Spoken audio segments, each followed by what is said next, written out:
Picture the scene. It's the fallout of a Mad Max style apocalypse. Society has completely turned on itself. Food and medical supplies are scarce. People are getting desperate. But enough about what it's like living in the UK at the moment. Where were we? Yeah, we're in this gritty, raw future, and suddenly you remember that you need to finish off that game.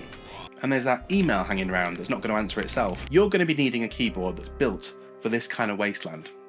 This is it. Probably. Today folks, my friends at Melgeek have released a new edition of their Mojo 84 mechanical keyboard. Now if you've been watching for a while, you might remember I had the original style Mojo 84 feature in my best tech of the year last year, so I was keen to look at this new version. Oh, and if you keep watching, you can find out some details on how you can win one of these beauties for yourself. First though, here's a little secret about this keyboard. Now the whole plastic vibe isn't just a branding thing, it's actually an acronym. So I thought this might give us a little structure to play with so we can test this one out together. So we'll hit all of these notes in this review, and of course we will do an unboxing and a typing test. But unfortunately, euplasticked isn't a real word. Let's take a look at what comes in the box then. We've got some paperwork, a keycap and switch puller tool. There are some spare keycaps, a 2.4G wireless dongle, and a nice USB-C to USB-A cable for your wired connection. And then here's the keyboard in the new Wasteland colorway. Right, let's get into the plastic. So P is for programmable, and whilst this keyboard doesn't work with VIA, Melgeek do supply their own customization software called Hive. Now I found this an absolute doddle to use. You just plug in via the cable and then you can adjust all sorts. Now of course with this full 84 key layout you get a full F-row to use as you please. I ended up adding a bunch of familiar shortcuts like screen brightness, volume, and also launchpad or desktop shortcuts, and then I took the opportunity to swap around the option and alt keys so that all my usual Mac shortcuts work properly. Through Hive you can also configure things like the lighting modes, of which there are plenty, more on those later, and if you're a serious typist, maybe a coder or a gamer, you might want to use some of the shortcuts or even the macro features here too. All of these are really full featured and it means you can set this up just as you want it. On to L then, and this is all about being lag free. Now of course no keyboard is truly lag free, but this is pretty close. With either the 2.4G or wired modes, this will serve up 1000 Hz polling rate, which is about as fast as it gets. That's 1000 checks between the computer and the keyboard every second, by the way. Now if you're wanting to use this for gaming, you can expect absolutely rapid response rates for things like first-person shooters and any multiplayer action games that require you to be first to pull the trigger. The latency here is just 1 millisecond, so this is bound to give you a bit of a gaming edge if, like me, you kind of need it. Even when you're in Bluetooth 5.1 mode, the polling rate is 125 Hz, meaning the maximum possible latency is 8 milliseconds. That's worst case scenario, so totally fine for typing and general use, but when you switch between these modes, you will notice a big difference. S then, and this is all about style. Now, I know this is all super subjective, that's more S's for you there, but I absolutely love the styling of this keyboard and pretty much every other colour option in the Mojo 84 collection. I think in a sea of pretty dull looking keyboards, this look is so recognisable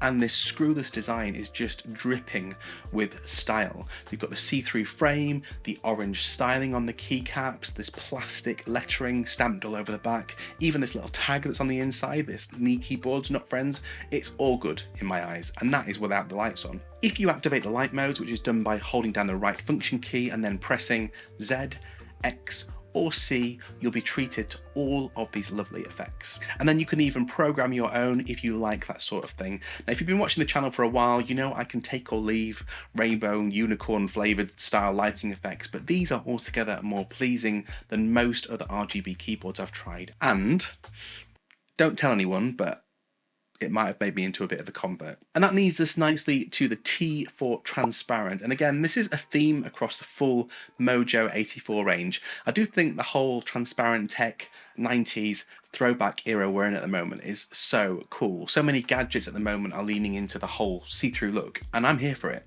And because the frame is see-through, you do get these nice little touches like these indicators here on the left which tell you which mode you're in, as well as being able to see those RGB lights shimmering through as you're using the keyboard. Now it's worth pointing out, by the way, that these are not shine-through keycaps, but if you want something totally transparent, you can get a third-party set. On to I for innovative. Let's start with connectivity. So this keyboard supports up to 8 Bluetooth connections. Now if you're lucky, with other keyboard brands, you normally get around 3. So 8 is an absolutely absurd number. When you add on the 2.4G dongle and the wired setup options, that's a maximum of 10 devices that you can connect to this keyboard. As I said, absurd. In terms of customization, on top of the software, you can swap out any of these keys or switches. So if you've got keycaps you prefer the look or feel of, no problem, you can just whip these MDA ones off. These are Melgeek's own design, which are angled to keep things ergonomic for long stretches of typing or gaming. And underneath we've got these switches. These are the KL Box plastic switches, which are a nice linear switch, but you can also buy this fitted with a, wait for it, Holy Panda Apricot Brown switches for a more tactile, bumpy feel, or the Frozen Silent switches, which I'm guessing are to do with being quiet and not a really overrated Disney musical about an ice princess. There's also a vast selection of TTC and Gateron switches on their website to choose from if you're looking for a completely custom feel beyond what you get in the box. And they're not too expensive either. Finally, we have C for comfortable. Now, if you want to use this in wireless mode, you'll be happy to have this 4000 mAh battery, which is going to give you up to 240 hours of usage without the backlights on. When it comes to feel, the Mojo 84 features a gasket mount design that's basically going to give you like a suspension rack to absorb your key presses. This combines with a built-in pour-on switch mat, pour-on foam, and a silicone pad, which delivers a really elasticy, bouncy typing feel and a nice dampened typing sound. Now, speaking of typing sound, let's have a little test.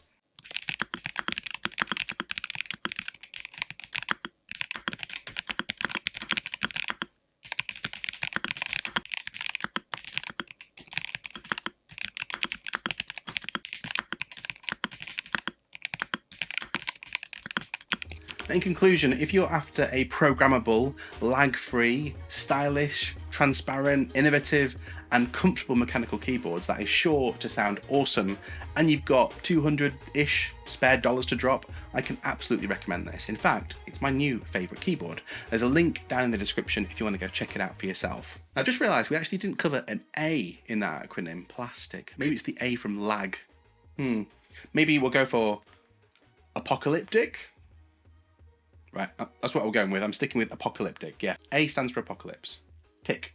Now, the lovely people at Melgeek aren't sponsoring this video, but they did send me a couple of identical review units, which means I've got a spare to give away. Now, if you want to get your hands on this brand new Wasteland Edition keyboard, all you need to do is head to my Patreon link in the description, sign up before the end of March, and alongside my other members, you'll be in with a chance to have this land on your doorstep when I do my prize draw. And it's only the cost of a small beer to enter, which helps cover my shipping fees. And hey, if you don't like it after a month, you can just cancel your membership and say goodbye to the other awesome benefits like my weekly behind the scenes rambles, how-to guides, free access to my digital downloads, lovely warm community vibes, and plenty more. Hope to see you over there. Folks, if you've got any questions about this one, just let me know down in the description. And in the meantime, if you're interested to see more of the best transparent tech around at the moment, I put together a list of my favourites in this video, which you can check out up here. I'll see you next time.